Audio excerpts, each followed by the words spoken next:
রমজানে কি কি কাজ করব না? বলেন, রমজানে কি কি কাজ করব না? 9টি পয়েন্টে আমি কথা বলবো ইনশা আল্লাহ।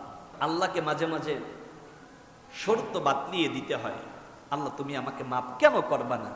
আল্লাহ, আমি তো গুনাহগার, তুমি তো রহিম, তুমি তো রহমান, তুমি তো জব্বার, তোমার রহমতের চাইতে আমার গুনাহ তো বেশি না। আল্লাহ, তুমি যদি আমারে মাফ না করো, তোমার মসজিদ থেকে বের হতাম না। বান্দা যত বেশি আল্লাহর কাছে বায়না করে, আল্লাহ রাব্বুল আলামিন ওই বান্দার প্রতি তত খুশি হয়ে বান্দাকে মাফ করে দেয়।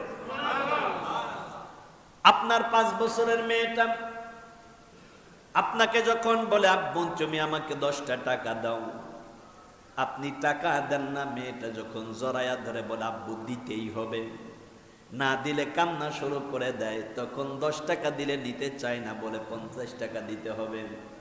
আগে দেন না 10 টাকা, বাচ্চার কান্না কাটিতে দিয়ে দেন 50 টাকা। এরপরে বুকের সাথে জড়াইয়া সান্ত্বনা দেন, কপালে চুমা দেন।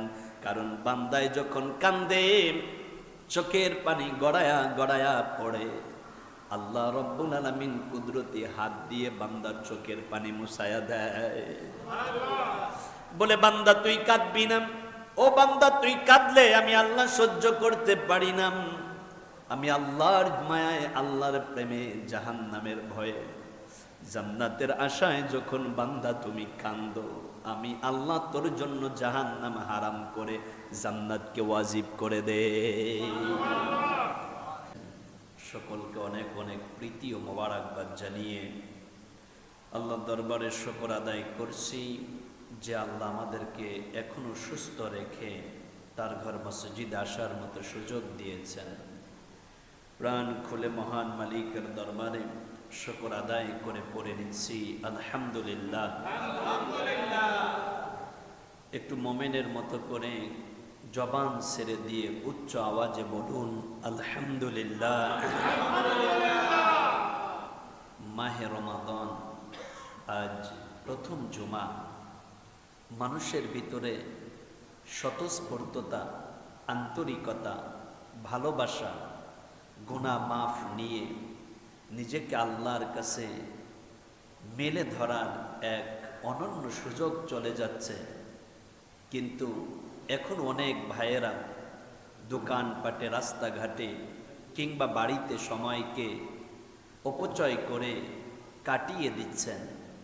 বন্ধু, আমি আপনাকেই বলছি, রমজান তো রহমতের মাস, রমজান তো বরকতের মাস, রমজান তো বান্দার জিন্দেগির গুনাহ মাপ নিয়ে আল্লাহর জান্নাতে যাবার মাস। সেই রহমত আপনাকে ফাঁকি দিয়ে চলে যাচ্ছে, বরং রহমত আপনাকে ফাঁকি দিচ্ছেন, আপনি নিজেই ফাঁকিতে পড়তেছেন। দুনিয়ার ব্যস্ততা বাদ দিয়ে আজ মাহে রমজানের প্রথম জুমা, আজানের আগে আপনাদের আল্লাহর ঘর মসজিদে কানায় কানায় পরিপূর্ণ হওয়া দরকার ছিল, ঠিক কিনা কোন? ব্যর্থ হয়ে জাতি জীবনটা শেষ করে দিচ্ছে শয়তানের ওয়াসওয়াসায় পড়ে।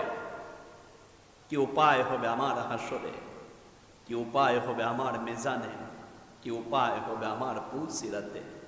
ওই দিন যদি আল্লাহর ক্ষমা আমরা না পাই, আল্লাহ নবী বলেছেন, রমজান পাবার পরে যারা জিন্দিগির গুনাহ মাফ করাতে পারল না, তাদের চাইতে এত হতভাগা, তাদের চাইতে এত কপাল পোড়া, তাদের চাইতে এতটা দুর্ভাগা আর কেউ নাই।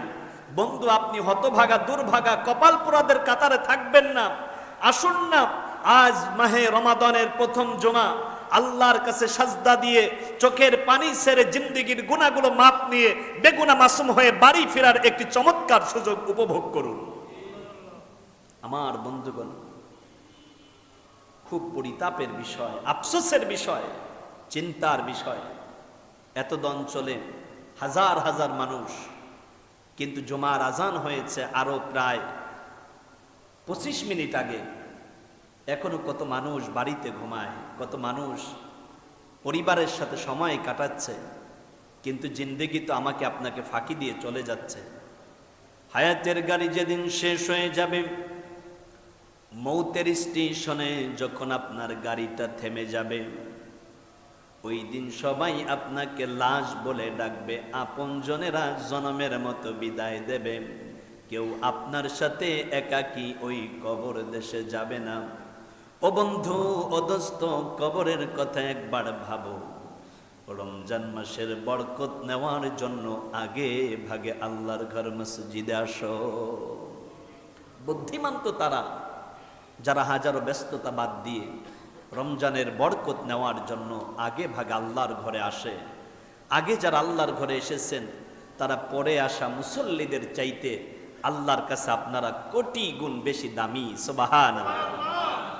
আমি তো অন্যান্য মুসল্লি ভাইদেরকেও আল্লাহর কাছে দামি বানানোর জন্য উদাত্ত আহ্বান রেখে যাচ্ছি, আসুন আল্লাহর ঘর মসজিদে আল্লাহ যেন আজকের বরকতের জমায় আমাদেরকে তার পূর্ণ বরকত দিয়ে জিন্দেগির গুনাহগুলো মাফ করে দেন, পূর্ণ আমিন। ধারাবাহিকতায় গুরুত্বপূর্ণ একটি বিষয় নিয়ে কথা বলবো, আপনাদের মনোযোগ দৃষ্টি আকর্ষণ করছি। খুব গুরুত্বপূর্ণ একটি বিষয়। আপনাদের মনোযোগ আছে?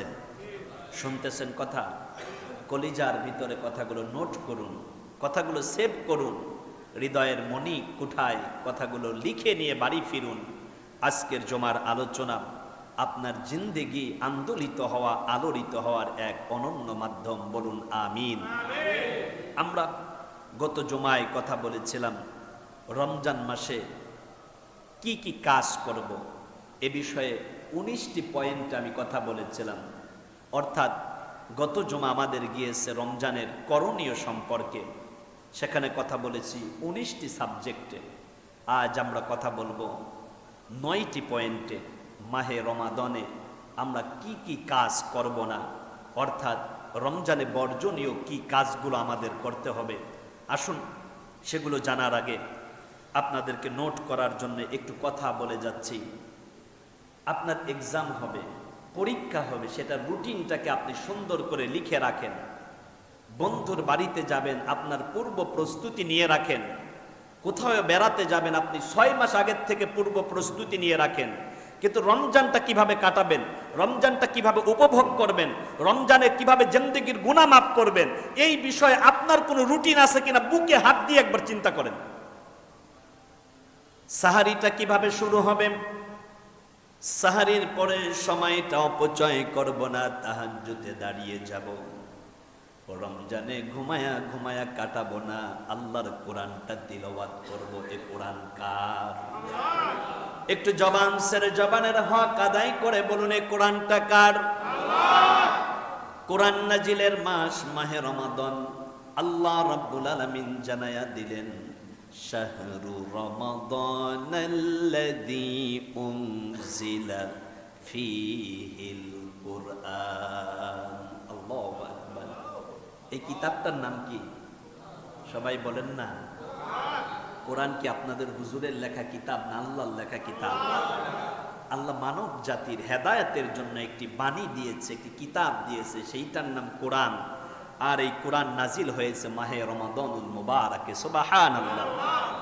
কোরআন পেয়েছেন রমাদানে।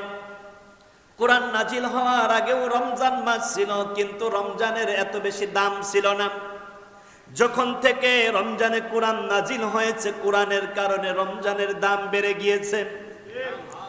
আল্লাহর নবী যতদিন নবুয়ত পান নাই ততদিন ছিল মুহাম্মদ বিন আব্দুল্লাহ। নবীর উপরে কোরআন নাজিল হয়ে যাওয়ার সাথে সাথে নবী আমার হয়ে যান মুহাম্মাদুর রাসূলুল্লাহ। কোরআন পাইলে দাম বাড়ে। এই যে ছোট্ট ছোট্ট মাদ্রাসার 3 জন তলবে ইলম, তোমরা তো 3 জনে হাফেজ না? ওরা কাজিরগা মাদ্রাসা থেকে জুমা পূর্ববর্তী খুতবা শোনার জন্য কত দূর থেকে কষ্ট করে আপনাদের মসজিদে সমবেত হয়েছে। ওরা হয়তো আব্দুর রহিমের ছেলে কিংবা আব্দুল জাব্বারের ছেলে, কিন্তু যেদিন থেকে এই কোরআনটাকে সিনার মধ্যে লালন করেছে, ওরা আর আব্দুল জাব্বারের সন্তান থাকে না, ওরা হাফেজে কোরআন হয়ে যায়, ওরা আল্লাহর ঘরের মেহমান হয়ে যায়। সুবহানাল্লাহ। ওকে হয়তো এক সময় কেউ বলতো আব্দুর রহিম, কেউ বলতো মুজাহিদুল ইসলাম, কিন্তু যেদিন থেকে কোরআনটারে সিনার মধ্যে লালন করেছে, ওই দিন কত সম্মানের সাথে ডাক দিয়া বলে, হাফেজ সাহেব এদিকে আসেন, মাওলানা সাহেব এদিকে আসেন। এইটা তো বংশের কারণে হয় না, এইটা কোরআনের কারণে হয়। কিসের কারণে? এই যে খতমে তারাবিতে আমাদের মসজিদে 2 জন হাফেজ সাহেব তিলাওয়াত করেন, ওদের বাবার চাইতে অনেক ধনী মানুষ এই মসজিদে আছেন। ওদের পিছনে ইক্তেদা করেন, কারণ কোরআনের সম্মানার্থে। কিসের সম্মানার্থে? কোরআনের সম্মানে। এজন্য কোরআনকে মায়া করবেন, কোরআনকে সম্মান করবেন, কোরআনকে কদর করবেন। কোরআন নাজিলের মাস মাহে রমাদান। এ মাসের নাম কি? রমজানুল মুবারাক। রমজানের বরকতময় সময় আপনাদের সকলকে অনেক অনেক প্রীতি, মোবারকবাদ এবং অভিনন্দন জানিয়ে আমরা গুরুত্বপূর্ণ যে বিষয়ে কথা বলবো তা হচ্ছে রমজানে বর্জনীয় কি কি কাজ। রমজানে বর্জনীয় কি কি কাজ? আপনাদের মনোযোগ আছে? একটি কথা বলে রাখি, যিনি কথা বলেন তিনি মুতাকাল্লিম, অর্থাৎ যিনি কথা বলেন তিনি মুতাকাল্লিম। আর যারা কথা শুনবেন, সুন্নাত হচ্ছে মুতাকাল্লিমের চেহারার দিকে তাকিয়ে তাকিয়ে কথা শোনা। এটা আল্লাহর নবীর সুন্নাত। সুবহানাল্লাহ। ঢাকার ভিতরে দেখবেন প্রথম ফ্লোরে বসার জন্য সকাল 10টা 11টা বাজে মুসল্লির আল্লাহর ঘর মসজিদে সমবেত হয়ে যায়। ঠিক শহরের বিপরীতে আপনাদের এই অঞ্চল না শহর না গ্রাম, এই অঞ্চলের মানুষ আপনারা একটু ডিফারেন্ট। আপনারা চিন্তা করেন শহরের মানুষ তারা তো জুমার অনেক আগে মসজিদে যায়, তা ওরা যদি আগে যায় তা পরে যাবে কারা? এই চিন্তা করে আপনাদের মহল্লার মুসল্লিরা আসে খুতবার ঠিক আগ মুহূর্তে। কিন্তু এটা উচিত না।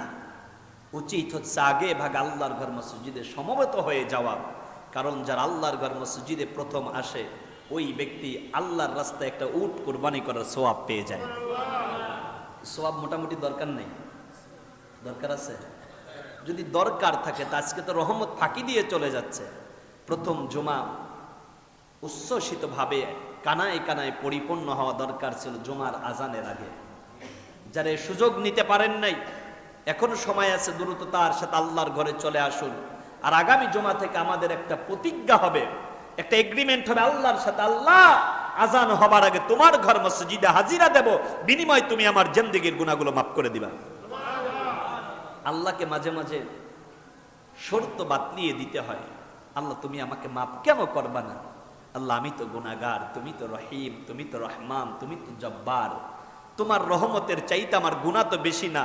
আল্লাহ তুমি যদি আমারে মাফ না করো তোমার মসজিদ থেকে বের হতাম না। বান্দা যত বেশি আল্লাহর কাছে বায়না করে আল্লাহ রাব্বুল আলামিন ওই বান্দার প্রতি তত খুশি হয়ে বান্দাকে মাফ করে দেয়। আপনার 5 বছরের মেয়েটা আপনাকে যখন বলে আব্বু তুমি আমাকে 10টা টাকা দাও, আপনি টাকা দেন না। মেয়েটা যখন জড়ায়া ধরে বলে আব্বু দিতেই হবে, না দিলে কান্না শুরু করে দেয়, তখন 10 টাকা দিলে নিতে চায় না, বলে 50 টাকা দিতে হবে।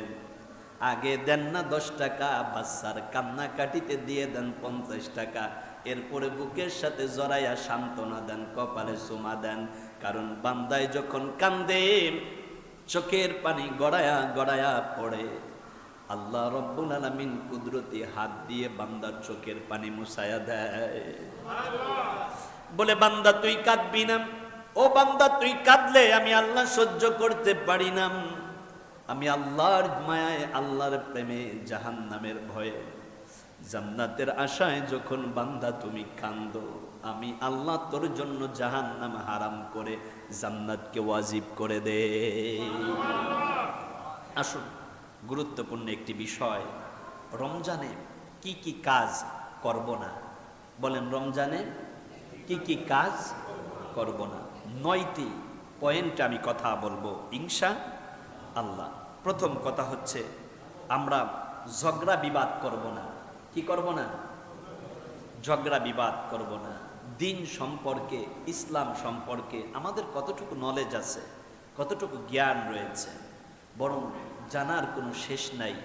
জানার জন্য আপনাদেরকে হতে হবে আবু বাকারের মতো। কার মতো? এই যে আবু জাহেলের নাম শুনছেন আপনারা?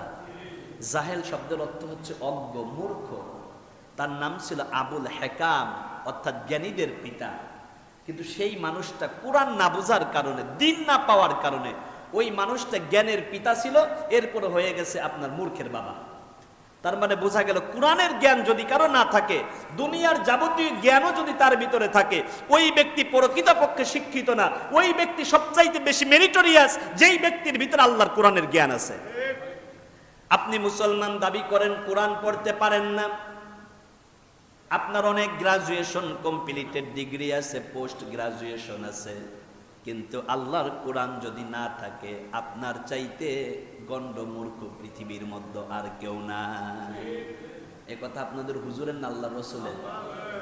ইন্নাল্লাযী লাইসা ফি যাওফিহি শাইউম মিনাল কুরআনিল কারীম কাল বাইতিল খরিব। যেই দেহের ভিতরে কোরআন নাই, যেই ঘরের ভিতরে কোরআন নাই, ওই দেহ ওই ঘর একটা মরুভূমি, মরুচিকা। মরুভূমিতে যেমন কোনো ঘর বাড়ি থাকে না, লোকালয় থাকে না, সবুজায়ন থাকে না, ঠিক তেমনি করে আপনার দেহের ভিতরে যদি কোরআনের তিলাওয়াত না থাকে আপনার দেহটাও একটা মরুভূমি, যে জায়গায় কোনো রহমত থাকে না। এই জন্য কলিজা অন্তরটাকে যদি রহমত দিয়ে ভরপুর করতে চান, এই রমজান মাসে ন্যূনতম প্রত্যেক দিন এক পারা করে আল্লাহর কোরআন তিলাওয়াত করতে হবে। কয় পারা? এক পারা। তাহলে 30 দিনে কত পারা হয়? এই জবান ছেড়ে বলেন না 30 দিনে কত পারা? যারা কোরআন পারেন বিনয়ের সাথে আপনাদেরকে আরজ করে যাচ্ছি, আজ দ্বিতীয় রমজান, তাই না? গতদিন যদি এক পারা না তেলাওয়াত করেন তাহলে আজকে 2 পারা তেলাওয়াত করবেন।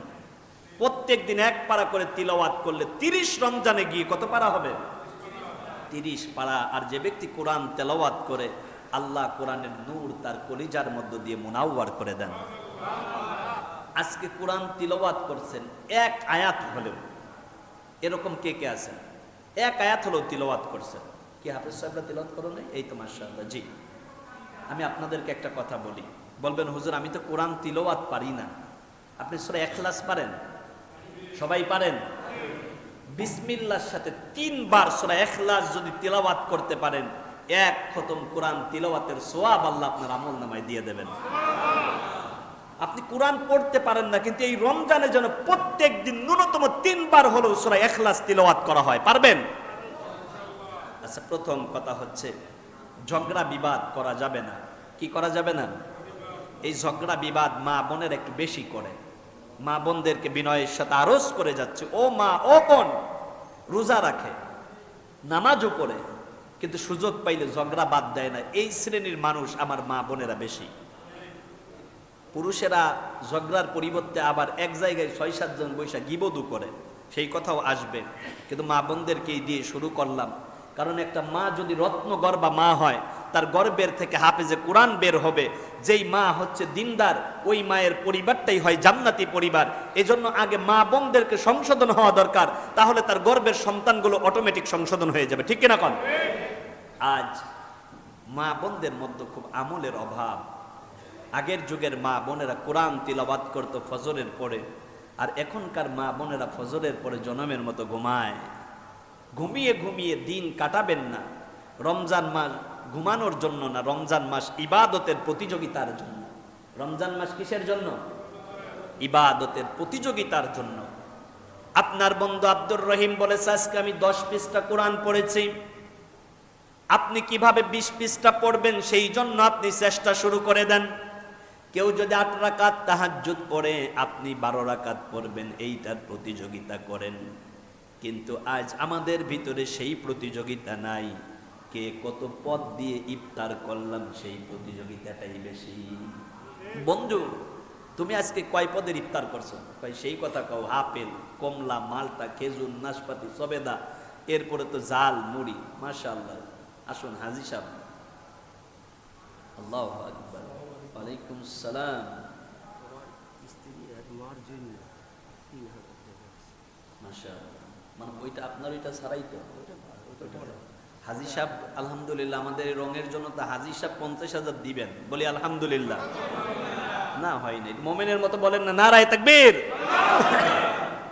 হাজী জমির উদ্দিন দেওয়ান, এই লোকটাকে দেখতে আমার নানার মতো দেখা যায়। আমার সাথে খুব মহব্বত, ভালোবাসা আছে। আমার নানা মারা গিয়েছে, আল্লাহ যেন তাকে মাফ করে দেন, বলুন আমিন। এই জন্য হাজী জমির উদ্দিন দেওয়ান সাহেবকে আমি নানার মতোই ভালোবাসি এবং শ্রদ্ধা করি। বেলা শেষে উনি আমাকে এই কথা বলেছেন, হুজুর মারা যাওয়ার পরে সব পড়ে থাকবে, সন্তানেরা কি করবে আল্লাহই ভালো জানে। 30,000 টাকা দিয়ে একটা কার্পেট দেওয়ার কথা ছিল। বলছে যে না হাজী সাহেব এটা আপনার সাথে যায় না। আমাদের সভাপতি সাহেব আমার সাথে গিয়েছিলেন। পরে বলে হুজুর 40 হইলে হবে। বললাম 40 আর 50-এর সাথে কথা নাই, পছন্দ যেইটা হবে ওইটাই নিতে হবে। হাজী সাহেব বলল হুজুর আপনি যেটা বলবেন সেইটাই। 50,000 দিয়ে একটা কার্পেট দিছে। এরপর মসজিদের প্রথম ফ্লোরে এই ছাদের যেই রং করার জন্য টাকা দরকার, ন্যূনতম 50,000 টাকা আল্লাহর বান্দা আল্লাহর ঘর মসজিদে দিয়ে দেবেন। 1-1.5 মাসের মধ্যে 1 লাখ টাকা একজন আল্লাহর বান্দা আল্লাহর ঘরে দেওয়া টাকা আপনি কি মনে করেন? আল্লাহ যেন আমাদের দেওয়ান সাহেবের পূর্ববর্তী যারা অন্ধকার কবরে তাদেরকে মাফ করে দেন, পড়ুন আমিন। স্বামী দান করে বউ বইয়া থাকবে, এটা হয়? ওনার ওয়াইফ আল্লাহর ঘর মসজিদের জন্য 3000 টাকা পাঠিয়েছে। আল্লাহ যেন আমাদের এই নানি বুয়ের মনের নেক মাকসাদ পূর্ণ করে দেন, পড়ুন আমিন। কি হাজী জমিরুদ্দিন দেওয়ানরে যদি নানার মতো দেখি, তা ওনার ওয়াইফকে তো নানির মতোই দেখতে হবে। তা আমাদের নানি, আবার সবার নানি না, কিন্তু আমি আমার জায়গা থেকে বললাম 3000 টাকা। জোরে বলেন না মারহাবা। আল্লাহ তুমি কবুল করো, জোরে বলুন আমিন। আমি যেখানে কথা বলতেছিলাম, ঝগড়া বিবাদ করা যাবে না। কি করা যাবে না?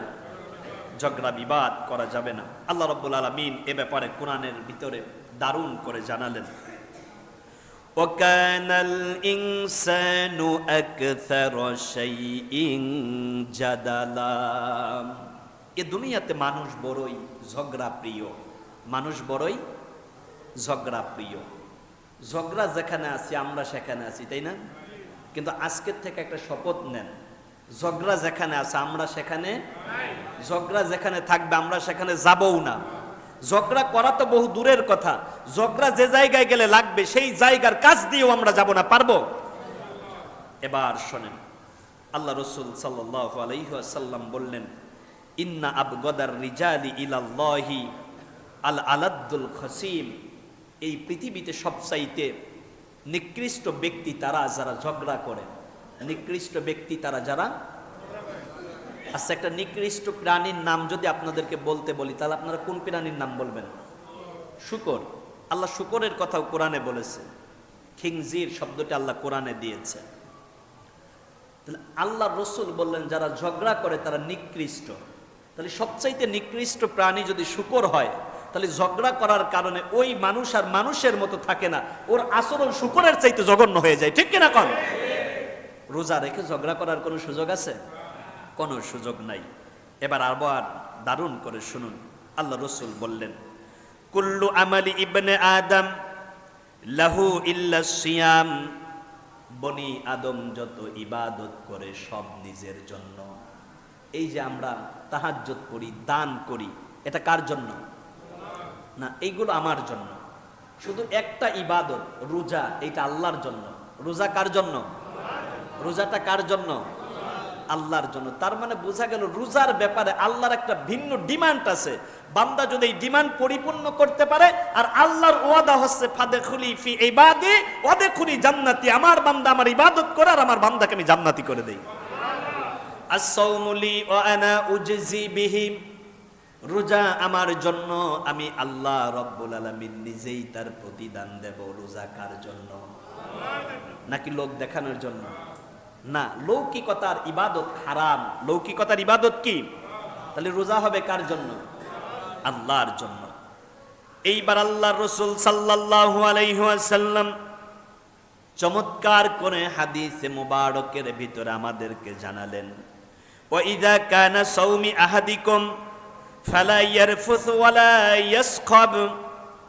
যখন তোমরা কেউ সিয়াম পালন করো, অবশ্যই জবান দিয়ে অশ্লীল কথা বলা বন্ধ করে দিবা। জবান দিয়ে কি কথা বন্ধ করবেন? অশ্লীল কথা বন্ধ করে দিবেন, খারাপ কথা বন্ধ করে দিবেন, গালিগালাজ বন্ধ করে দিবেন। কেউ যদি পায়ে পাড়া দিয়ে আপনার সাথে ঝগড়া করতে আসে, কিছু মানুষ আছে না পায়ে পাড়া দিয়ে ঝগড়া করে, কিছু মানুষের স্বভাবই এরকম। কেউ যদি আপনার সাথে ঝগড়া করতে চায়, তখন আপনি বলবেন ইন্নী সাইমুন, আমি রোজাদার। কারণ রোজাদার ঝগড়া করে না, রোজাদার কখনো খারাপ কথা বলে না, কারণ রোজা রাখছে আল্লাহর জন্য। প্রতিদান দিবেন আল্লাহ, আর সবচাইতে বড় প্রতিদান হচ্ছে রোজা যারা রাখবে তারা আল্লাহর দিদার পেয়ে যাবে। আপনারা কি আল্লাহর দিদার পেতে চান? তাহলে রোজা রাখার পরে ঝগড়া বিবাদ করার কোনো সুযোগ আছে? আল্লাহ রাসূল সাল্লাল্লাহু আলাইহি ওয়াসাল্লাম হাদিসের অন্যত্তর আবার বললেন, মাল্লাম ইয়াদা কাওলাজ জুর ওয়াল আমালা বিহি ফালাইসা লিল্লাহি হাজাতুন ফি আইয়াদা তাআমাহু ওয়া শারাবাম। কেউ যদি রোজা রেখে জবান দিয়ে অশ্লীল কথা বলে, মিথ্যা কথা বলে, গীবত করে, তাহলে তার রোজা তো হয় না, বরং না খেয়ে থাকাটাই হয়। নাউযুবিল্লাহি মিন যালিক। এই যে আপনি সুবহে সাদিক থেকে শুরু করে সূর্যাস্ত পর্যন্ত না খেয়ে থাকেন, এটা কি শুধু না খেয়ে থাকার জন্য না আল্লাহর সন্তুষ্টির জন্য? আল্লাহর সন্তুষ্টির জন্যই যদি না খেয়ে থাকেন, তাহলে গীবত করা যাবে না, অশ্লীল কথা বলা যাবে না, মিথ্যা বলা যাবে না। যদি এই কাজগুলো করেন তাহলে রোজা তো হবেই না, বরং না খেয়ে থাকাটাই হবে। আপনারা কি না খেয়ে থাকতে চান, নাকি সিয়ামের মাধ্যমে আল্লাহর সন্তুষ্টি পেতে চান? আল্লাহর সন্তুষ্টি পাবার জন্য ঝগড়া বিবাদ পরিহার করতে হবে। তাহলে 1 নম্বর কি? ঝগড়া বিবাদ পরিহার করতে হবে। আসুন, দ্বিতীয় কথা হচ্ছে অনর্থক কথা বলা যাবে না। মান সমাতানা যা, যারা চুপ থাকে তারা কি পায়? নাজাত পায়। এজন্য কথা কম বলতে হয়। হযরত আলী কাররামাল্লাহু ওয়াজহু জান্নাতের সুসংবাদ প্রাপ্ত একজন সাহাবী, সিরিয়াল নাম্বার 4। সিরিয়াল নাম্বার কত? বাজারে যখন যেতেন তিনি গালের মধ্যে একটি পাথর রাখতেন, কারণ জবান দিয়ে যদি অহেতুক কথা বের হয়ে যায়, হিসাব দিতে হবে কার কাছে? আমরা তো রোজা রাখার পরে সমান নেই, শুধু গল্প আর গল্প, কি নাই? সবাই করে। কেউ কেউ ভালো মানুষ আছে যারা রোজা রেখে অহেতুক কথা বলে না, অনর্থক কথা বলে না। অনর্থক কথা কাকে বলে? যেটা আপনার প্রয়োজন নাই সেটা বলবেনই না, যেটা প্রয়োজন নেই সেটা কি করবেন না? বলবেন না। এখন আমার বন্ধুগণ, আমার ভাইয়েরাম, রোজা রাখার পরে 5 বন্ধু মিলে একত্রে একেবারে কথার ফুলছুরি। আর মানুষ যত বেশি কথা বলে তত বেশি ভুল হয়। বেশি কথা বলতে গেলে তার মধ্যে মিথ্যা হওয়ার সম্ভাবনা থাকে। আর আল্লাহর রাসূল বললেন, যারা মিথ্যাবাদী তারা ধ্বংস হয়ে যায়। বলেন নাউযুবিল্লাহ। তাহলে কথা যত কম বলা যায়, কথা যত, কথা বলবেন। দ্বীনের কথা বলেন, ইসলামের কথা বলেন, হাদিসের কথা বলেন, কোরআনের কথা বলেন, ইসলামী মনীষীদের গল্প শোনায়া দেন। এই কথা বললে সওয়াব হবে। কি হবে? মনোযোগ আছে আপনাদের? নাকি রমজানের রহমত পেয়ে আপনারা ঘুমাচ্ছেন? নারায়ে তাকবীর। না হয় নাই, প্রকম্পিত করেন আল্লাহর নামে তাকবীর দিয়ে, নারায়ে তাকবীর। আমার বন্ধুগণ, আমার ভাইয়েরা, আল্লাহ রাব্বুল আলামিন সূরাতুল মুমিনুনের 3 নম্বর আয়াতের মধ্যে জানিয়ে দিলেন, ওয়াল্লাযীনা হুম আনিল লাগওয়ি মুরিদুন। খবরদার, তোমরা অশ্লীল কথা বলবে না। অশ্লীল কথা বলা, বেহায়াপনা কথা বলা, এটা মুমিনদের কাজ না। তার মানে মুমিন যারা তারা অশ্লীল কথা বলবে না। মুমিনের বাহিরে যারা মুনাফিক কিংবা মোমেনের বাহিরে যারা মুশরিক, তারা অশ্লীল কথা বলতে পারে, কিন্তু একজন রোজা রেখে মোমেন বান্দা কোন সময়ের জন্য অশ্লীল কথা বলা তো দূরের কথা, অনর্থক কথাই বলা জায়েজ নাই। ঠিক কিনা কল? এইবার আবার খেয়াল করে দেখেন, অনর্থক কথা কেন বলবো না? সূরার নাম সূরা কফ 18 নম্বর আয়াতের মধ্যে আল্লাহ রাব্বুল আলামিন বললেন, মা ইয়ালফিযু মিন কাওলিন ইল্লা লাদাইহি রাকিবুন আতীদ। আল্লাহু আকবার। কথা কার? আপনি যখন আল্লাহর বরত্বের ঘোষণা দেন আল্লাহু আকবারের মাধ্যমে, তখন আল্লাহ রাব্বুল আলামিন ফেরেশতাদেরকে নিয়ে আপনার বরত্বের ঘোষণা দেয়। সুবহানাল্লাহ। আল্লাহ রাব্বুল আলামিন বললেন, দুনিয়ার বান্দা বান্দিরা তোমরা শুনে নাও, তোমরা যা করো আমার ফেরেশতারা ওইগুলো লিপিবদ্ধ করে। কি করে? রেকর্ড করে। এই যে আমাদের আলোচনা রেকর্ড হচ্ছে, এইটা পরবর্তীতে যেমন দেখানো যায়, ঠিক আপনি আপনার জিন্দেগানিতে যা করেন সবগুলো আল্লাহর ফেরেশতারা রেকর্ড করে। রোজা রেখে আপনি অনর্থক কথা বলেন, অশ্লীল কথা বলেন, ফাহিশা কথা বলেন, হাসরের ময়দানে মেহেশরে দাঁড়িয়ে বলবেন, আল্লাহ আমি বলি নাই। আল্লাহ বলবে, ভিডিও ফুটেজটা দেখো। আর তখন নিজেই লজ্জিত হয়ে যাবেন আল্লাহর সামনে। কার সামনে? আপনি কি আল্লাহর সামনে লজ্জিত হতে চান? যদি না হতে চান তাহলে আপনি অনর্থক কথা বলা বন্ধ করে দেন। ও আমার বন্ধু, আমার ভাইয়েরাম, আল্লাহর রাসূল সাল্লাল্লাহু আলাইহি ওয়াসাল্লাম আবার বললেন, ইন্নাল্লাহা কারিহা লাকুম সালাসা।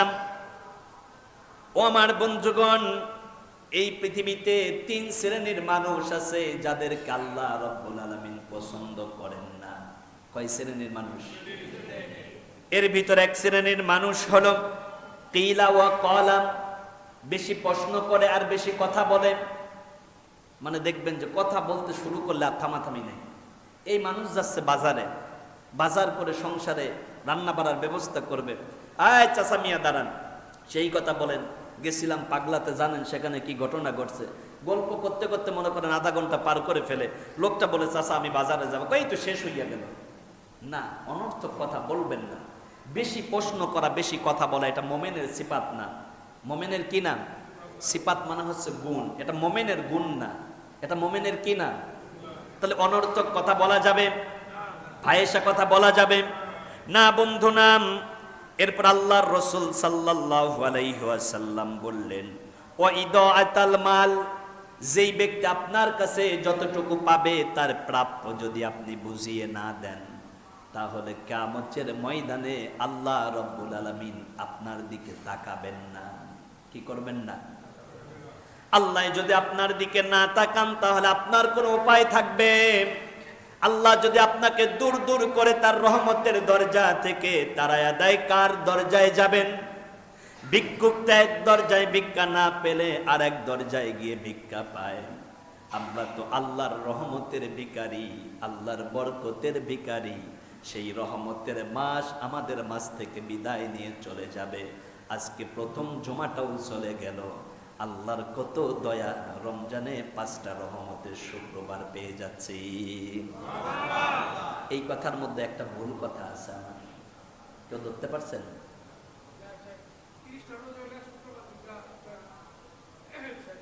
না, আমি বলছি শুক্রবার, তাই না?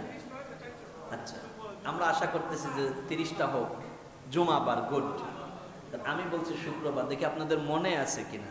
কারণ জুমা বলার সাথে সাথে কয়টা নাকি? 40টা নাকি। জিম মিম আইন গোলতা, তাহলে হরফ কয়টা?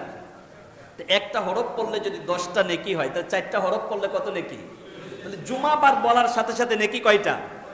তাহলে শুক্রবার বলার সুযোগ আছে। বলবেন কি?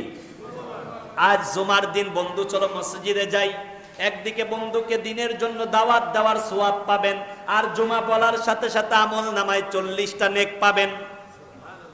অনেকেই বলেন আজকে শুক্রবার জুমার দিন সব মসজিদে চলে আসেন। না, আজ জুমাবার। কি বার? সবাই বলেন না, জুমাবার, গুড।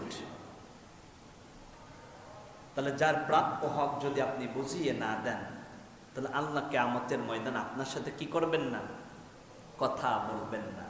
আপনি দায়িত্বশীল আপনার ওয়াইফের, আপনার স্ত্রী আপনার কাছ থেকে যতটুকু ডিমান্ড করে, যতটুকু পাওয়ার হকদার, ততটুকু যদি আপনি না দেন, কিয়ামতে আল্লাহ আপনার সাথে কথা বলবেন না, আপনার দিকে আল্লাহ তাকাবেনই না। আপনার সন্তানেরা যতটুকু পাবে ততটুকু যদি আপনি না দেন, তাহলে কিয়ামতে আল্লাহ আপনার দিকে তাকাবেনই না, আপনার সাথে আল্লাহ কথা বলবেন না। আপনি একটা গ্যারেজের মালিক, কর্মচারী যতজন আছে তাদের হক আদায় না করলে আল্লাহ আপনার দিকে কি করবেন না? আপনি পঞ্চায়েত ব্যবস্থার প্রধান, এই পঞ্চায়েতের যত মানুষ আছে তাদের কতটুকু প্রয়োজন আছে খোঁজ খবর যদি আপনি নিতে ব্যর্থ হন, কিয়ামতের ময়দানে আল্লাহ আপনার সাথে কথা বলবে না। আমি ইমাম, আমি খতিব, মুসল্লিদের যতটুকু হক আছে আমি যদি আদায় করতে না পারি, আল্লাহ আমার সাথেও কিয়ামতে কথা বলবেন না। নাউযুবিল্লাহি। আপনি সভাপতির পদ পেয়েছেন, মুতাওয়াল্লির পদ পেয়েছেন, ইমামের পদ পেয়েছেন, এইটা শুধু পদ না, পদ না, এর একটা পদ মানে আল্লাহর কাছে আপনাকে কোটি কোটি জবাবদিহিতার একটি জায়গাতে দাঁড়াতে হবে। এই জন্য পদ পাওয়ার চাইতে কাজ করাটা বেশি উত্তম। আমি খতিব, আমি ইমাম, অনেক সময় চিন্তা করি, আহারে আমার মুসল্লিদের ডিমান্ড যদি আমি পরিপূর্ণ করতে না পারি, মুসল্লিরা আমার বিপক্ষে মামলা দায়ের করবে। সিরিয়ার আলেপ্পো শহর, এই শহরে বাস করতেন একজন বৃদ্ধা মহিলা, প্রায় 85 বছর বয়স্কা এক বৃদ্ধা নারী। ছেলেও মারা গিয়েছে, পুত্রবধূ মারা গিয়েছে, নাতি আছে 2টা। নাতি কয়টা? 2টা নাতি। 7 দিন পর্যন্ত তাদের চুলায় আগুন জ্বলে না। কয়দিন? 7 দিন। বৃদ্ধা নারী, আহারে দাদাদের কিংবা দাদিদের নাতিদের প্রতি যে কত মায়া, কত একটা প্রেম, কত একটা ভালোবাসা, যাদের দাদা দাদি নেই তারা বুঝতে পারবেন না। দাদি নাতিদের মুখে খাবার দেওয়ার জন্য একটা রুটির দোকান থেকে কয়েকটা রুটি চুরি করছে। কি করছে? রুটি চুরি করছে। শুনতেছেন কথা? খুব ঠান্ডা মাথায় আপনাদের মনোযোগ দৃষ্টি আকর্ষণ করতেছি। ছোট্ট ছোট্ট বাচ্চা যারা মেহেরবানি করে কোনো কথা বলবে না, খুব গুরুত্বপূর্ণ একটি সাবজেক্টের দিকে আমি দৌড়াচ্ছি। মসজিদে আসার পরে যে যেখানে জায়গা পাবেন সেখানে বসবেন। আর ইয়াং জেনারেশন যারা আছো তোমাদেরকে বলছি, ইয়াং যারা আছো 3-4 বন্ধু এক জায়গায় বসবা না। তোমরা 3-4 জন এক জায়গায় বসলে কথা বলো, এক একজন এক এক জায়গায় বসবা। তোমার বন্ধু যদি তোমার জন্য জুমার বক্তব্য শোনার বিঘ্ন ঘটায়, ওইটা বন্ধু না, ওইটা তোমার জন্য দুশ্মন। ঠিক কিনা কও? কারণ যেই বন্ধু তোমারে খুশায়, তুমি হুজুরের ওয়াজ শুনতেছ, তোমারে খুশাইয়া কয় এই ফেসবুকে রিকোয়েস্ট দিছিলাম অ্যাকসেপ্ট করো নাই কেন, তোরেন একটা মেসেজ দিতে বলছি দাও নাই কেন, এই কথা যদি আল্লাহর ঘর মসজিদে কোনো বন্ধু বলে, ওইটা বন্ধু না, ওইটা কি? শত্রুই বললাম, শয়তান আর বললাম না, এটা শত্রু, এগুলো চিহ্নিত শত্রু। কারণ ও আপনার আমল থেকে দূরে রাখে, তার মানে আপনার বন্ধু আমল চোর। কি চোর? আমল চোর। চুরি করছে কি? মহিলা কি চুরি করছে? রুটি চুরি করছে। দোকানদার ধরে ফেলেছে। দোকানদার ধরার পরে মারধর দেয় নাই, কারণ তখন ইসলামী খেলাপথ ছিল। কি ছিল? ইসলামী খেলাপথ ছিল। ইসলামী খেলাপথে চোরকে আপনি ধরবেন, কিন্তু আপনি একটা থাপ্পড়ও দিতে পারবেন না, কারণ বিচার ব্যবস্থা আছে, হাকিম আছে, তারা বিচার করবে। চোরকে ধরা হলো, যিনি বিচার করে তাকে বলা হয় হাকিম। আলাইসাল্লাহু বিআহকামিল হাকিমিন। আল্লাহু আকবার। আলেম উলামা বাদে, আলেম উলামা বাদে এইটা কোন সূরার অংশ? যিনি বলতে পারবেন আমার পক্ষ থেকে তার জন্য একটা পুরস্কার আছে। না, আলেমরা বলা যাবে না। আলেম ছাড়া কে বলছে? না, 3 বলছে কে? তুমি তুমি 3 বলছো। আচ্ছা, সূরা 3-এর শেষ আয়াত, আলাইসাল্লাহু বিআহকামিল হাকিমিন। আমি কি সবচাইতে বড় বিচারক না? আল্লাহ সবচাইতে বড় বিচারক না? সবচাইতে বড় বিচারক কে? আল্লাহ। বলুন না আল্লাহু আকবার। সবচাইতে বড় কে? আল্লাহ। ইসলামী খেলাফত যদি প্রতিষ্ঠিত হয়, তাহলে সেই জায়গা চোরকে ধরে আপনি চাইলে 3-4টা থাপ্পড় দিতে পারবেন না। রুটি বিক্রেতা বুড়িকে ধরলেন, ধরার পরে খবর পাঠানো হলো একটা চোর পাওয়া গিয়েছে, কিংবা চোরটাকে নিয়ে বিচার ব্যবস্থার কার্যালয়ে যাওয়া হয়েছে।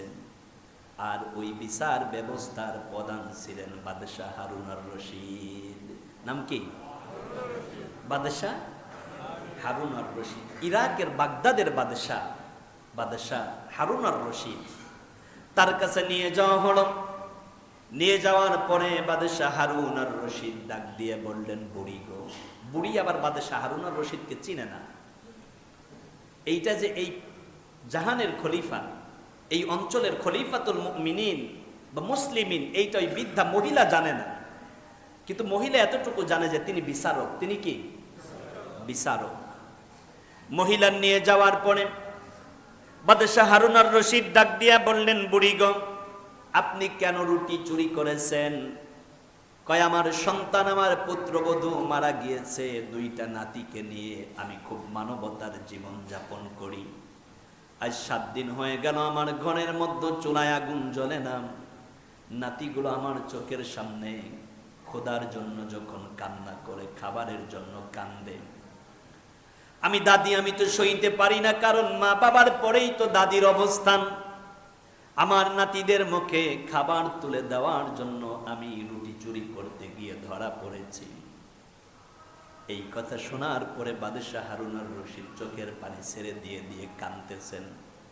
বললেন, আজকে বিচার হবে না বুড়িমা, তুমি বাড়ি চলে যাও, আগামীকালকে তোমার বিচার হবে। কবে বিচার হবে? আগামীকালকে বিচার হবে। মন্ত্রী পরিষদকে ডেকে বললেন আগামীকালকে বিচারের জন্য 5 জনকে হাজির করতে হবে। কয়জন? একজন হলো নগর প্রধান, এই নগরের প্রধান যে তাকে আসতে হবে।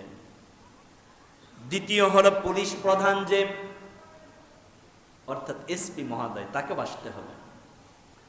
তৃতীয় খাদ্য অধিদপ্তরের দায়িত্বশীল প্রধান যে, তাকে আসতে হবে।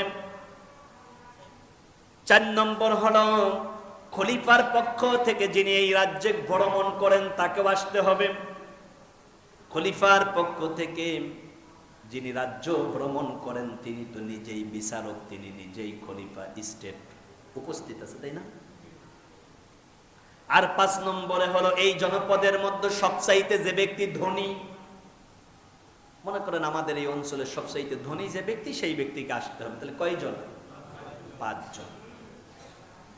এসপির চাইতে, ডিসির চাইতে বেশি ক্ষমতাশীল হচ্ছে একটি ডিস্ট্রিক্ট জজ। বুঝতে পারছেন আপনারা? যিনি বিচার করেন তিনি কি বিচারক। তার মানে বিচারক যখন ডাক দেয় ডিসি মহোদয় আসতে হবে, এসপি মহোদয় আসতে হবে, না এসে কোনো উপায় নাই। চলে আসলেন পরের দিন সকাল 9টার সময়। এইবার বিচারক হচ্ছে খলিফাতুল মুসলিমিন হযরতে হারুনুর রশিদ। নাম কি? বাদশাহ হারুনুর রশিদ। বাদশাহ হারুনুর রশিদ ডাক দিয়ে বললেন এই মহিলাকে 100 বেত্রাঘাত করতে হবে। কত বেত্রাঘাত? কারণ চুরি করছে মহিলা, বেত্রাঘাত করতে হবে কত? কিন্তু বেত্রাঘাত মহিলা 100 পাবে না, এই বেত্রাঘাত পাবে 5 জন। কয়জন? কারণ চুরি করছে যে, বেত্রাঘাত সে পাবে না। কিন্তু মহিলা চুরি করলো কাদের জন্য, সেই কথার দিকে আমি আসতেছি। চুরি করার কারণে বেত্রাঘাত কত? তাহলে আপনাদের বিচারে বেত্রাঘাত কাকে করতে হবে? চোরকে। মহিলা চুরি করছে। কিন্তু বাদশাহ হারুনুর রশিদ ডাক দিয়ে বললাম 20টা বেত্রাঘাত করতে হবে নগর প্রধান যে তাকে, মনে করেন মেয়র সাহেবকে। দ্বিতীয় বেত্রাঘাত করতে হবে পুলিশ প্রধান যে তাকে 20টা। তৃতীয় বেত্রাঘাত করতে হবে খাদ্য অধিদপ্তরের দায়িত্বশীল প্রধান যে তাকে। আর চতুর্থ বেত্রাঘাত করতে হবে খলিফার পক্ষ থেকে এই জনপদে যে বিচার করেন তাকে, মানে আমি উপস্থিত। খলিফা নিজেই কিন্তু বিচারক, নিজেই উপস্থিত। 5 নম্বরে হলো এই জনপদের মধ্যে সবচাইতে বড় লোক যেই ব্যক্তি তাকে। সর্বপ্রথম বাদশাহ হারুনুর রশিদ ডাক দিয়ে বললাম খলিফার পক্ষ থেকে এই জনপদে তদারকির দায়িত্ব আমাকে দিয়েই শুরু করো।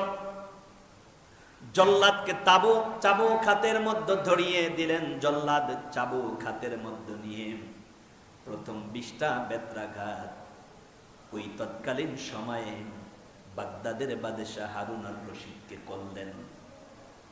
আমাদের নেতার সাথে যারা থাকে তাদের দিকে তাকাইলেই তো কত ধমক দেয়, তাই না?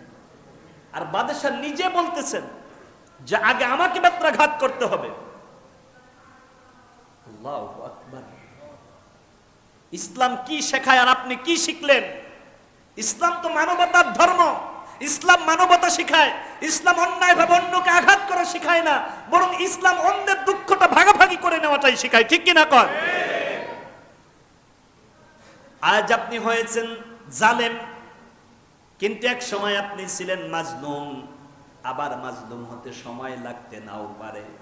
এই জন্য ক্ষমতা পাওয়ার পরে যারা মানবতার ধর্ম ইসলামটাকে অনুসরণ করে তারা সমগ্র বিশ্বের মানুষের কাছে সম্মানিত হয়ে যায়। এই যে আমাদের রাজবাড়ী 2-এ বিপুল ভোটে জয়লাভ করেছে ধানের শীষ প্রতীকের হারুনুর রশিদ, প্রথম এমপি হয়েছেন। তিনি স্টেট এই কথা বলেছেন, কে আমাকে ভোট দিয়েছে কে আমাকে ভোট দেয় না এইটা বড় কথা না, আমি রাজবাড়ী 2-এর সব জনগণের এমপি। তার মানে কে আপনাকে ভোট দেয় না এটা ভিন্ন চিন্তা, কারণ আপনি এমপি সবার। ঠিক কিনা কন? তিনি বলছেন যে আমার এই নির্বাচিত রাজবাড়ী 2-এ কোনো ধরনের মাদক থাকবে না। ইউনিয়ন পরিষদের নেতাকর্মী যারা তাদেরকে লাগায়া দিছে যে মাদক যারা সেবন করে, যারা বিক্রি করে, তাদের বাড়িতে গিয়ে 3 দিনের আলটিমেটাম দেবা, যদি ঠিক না হয় 3 দিন পরে তার প্রশাসনের কাছে তুলে দিবা। ঠিক একটা সরকার আসার পরে এ বাংলাদেশ কিন্তু আবার নতুন করে সাজানোর, ঢেলে সাজানোর একটি চমৎকার সুযোগ হয়েছে। যদি সংসদীয় নেতাকর্মীগুলো একটু প্রতিযোগিতার মাধ্যমে দেশ সংস্কারের দায়িত্ব হাতে তুলে নেয়, আগামী 5 বছরের মাথায় আমার সোনার বাংলা সত্যিকারের সোনার বাংলা পরিণত হয়ে যাবে। ঠিক কিনা কন? আমরা মাদক মুক্ত পানগা গড়তে চাই। কি কথা বলছেন না কেন? চিপায় চাপায়, ওই যে বলে না যে রানের চিপায় চাপায় চুলকানি, বরং এই পানগায়ের জমিনে চিপায় চাপায় যদি কেউ মাদক সেবন করে, বিক্রি করে, যুবক তোমাদেরকে জাগতে হবে। রমজানের শপথ, দীপ্ততায় শপথ নিয়ে রমজান থেকেই যদি বাস্তবায়ন করতে পারো, এই পানগা মাদক মুক্ত করা সম্ভব। ঠিক কিনা কন? ওরা সমাজের চিহ্নিত দুশ্মন, ওরা রাষ্ট্রের দুশ্মন, ওরা আপনার পরিবারের দুশ্মন।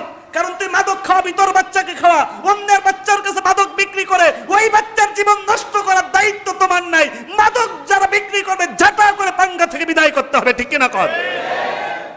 যুবক তোমাদেরকে জাগতে হবে। যুবকেরা যদি প্রতিজ্ঞাবদ্ধ হও, এই সমাজ পরিবর্তন করতে সময় লাগে। যুবকেরা রাজি আছো? মাদক যেখানে প্রতিরোধ সেখানে, মাদক যেখানে, কি কথা বলছেন না? মাদক যেখানে প্রতিরোধ। আজ বাইতুল আমান থেকেই শুরু হচ্ছে। আমার মুসল্লিরা যেখানেই মাদক দেখবেন সেখানেই প্রতিরোধ গড়ে তুলবেন। অন্যায় অন্তত বাইতুল আমানের মুসল্লিরা মানবে না। আমার বন্ধুগণ, যে জায়গায় কথা বলতেছিলাম, আহারে ধারাবাহিকভাবে বাকি 4 জনকেও আরো 80টা বেত্রাঘাত করা হলো। এরপরে জরিমানা ধরা হলো 250 দিনার। কত দিনার? 250 দিনার জরিমানা ধরা হলো। এই 250 দিনার জরিমানা যিনি চুরি করছেন তিনি দেবেন না। এই যে 5 জন, একজন 50 দিনার করে দেবেন, তাহলে কত দিনার হয়? 250 দিনার।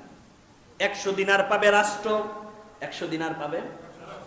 একটি রাষ্ট্র উন্নয়ন কেমনে হয় দেখেন। চুরি করছে, ওর জরিমানা ধরছে 3 লাখ, 1 লাখ পেয়ে যাবে কি? রাষ্ট্র। আর যার চুরি করছে সে পেয়ে যাবে আর 1 লাখ। এইবার দারুণ করে কথা শোনেন। আর যেই ব্যক্তি অভাবের কারণে চুরি করেছে, 70,000 টাকা দিয়ে তার যদি একটা অটো গাড়ি কিনে দেওয়া যায়, ওই ব্যক্তি কর্ম পাওয়ার পরে আর কোনোদিন চুরি করবে না। এটাই ইসলাম। সুবহানাল্লাহ পড়বেন না? এই যে আমার বন্ধুগণ, আমার ভাইয়েরা, 250 দিনার জরিমানা ধরা হলো। রাষ্ট্রকে দেওয়া হলো 100 দিনার, বাকি থাকলো কত দিনার? 150। যার রুটি চুরি করেছে তাকে দিয়ে দেওয়া হলো 20 দিনার, বাকি থাকলো কত? 130 দিনার বুড়িমাকে দিয়ে দেওয়া হলো। এবার বাদশাহ হারুন আর রশিদ ডাক দিয়ে বললেন, আগামী মাসে তুমি বাগদাদে বাদশাহ হারুন আর রশিদের গণভবনে যাবেন। কোন ভবনে? আমাদের দেশে যেমন গণভবন, আমি ওইটাই বললাম। বাদশাহ হারুন আর রশিদের গণভবনে যাবে। বুড়ির সাথে সঙ্গী কয়জন? 2 জন নাতি। কারণ আপনার সিরিয়ার আলেপ্পো শহর থেকে বাগদাদের দূরত্ব প্রায় 1100 কিলোমিটার। কত কিলোমিটার? 1100 কিলোমিটার পথ পাড়ি দিয়ে বুড়ি যখন চলে গেলেন বাদশাহ হারুন আর রশিদের গণভবনে, বৃদ্ধা মানুষ, 85 বছর বয়স, ভালো চোখেও দেখে না। বাদশার যে মন্ত্রী ছিল, দেহরক্ষীরা ছিল, তারা ডাক দিয়ে বলল, সিরিয়া থেকে একজন মহিলা 2 জন ছোট্ট ছোট্ট বালকদের সাথে করে আপনার দরবারে এসেছেন, বুড়িকে কি আসতে বলবো?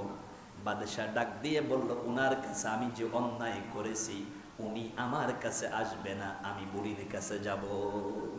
আল্লাহু আকবার।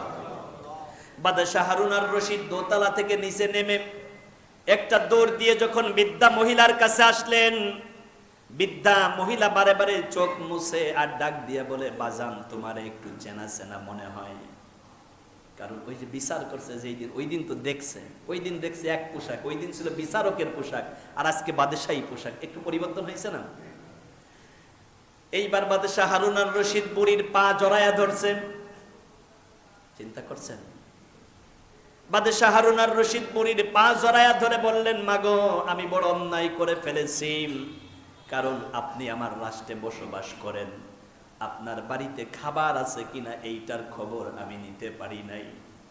আপনার 2টা ইয়াতিম নাতি, তাদের খবর পর্যন্ত আমি নিতে পারি নাই। কিয়ামতের ময়দানে আপনি যদি আল্লাহর কাছে আমার বিপক্ষে মামলা দায়ের করেন, আমার কোনো উপায় থাকবে না। আপনার 2 জন নাতি, ওরা ইয়াতিম, আমার নবীও ছিল ইয়াতিম। আহারে, এতিমের হক আদায় না করার কারণে আল্লাহর রসুল যদি আমার বিপক্ষে মামলা দায়ের করে, কিয়ামতে আমি বাদশাহ হারুন আর রশিদের যাবার কোনো জায়গা থাকবে না। বুড়িমা, আপনি আমাকে মাফ করে দেন। আজকের থেকে যতদিন আপনি বাঁচবেন ততদিন আপনি আমার সাথে থাকবেন, আপনাদের নাতির ভরণ পোষণ আমি নিয়ে নিলাম।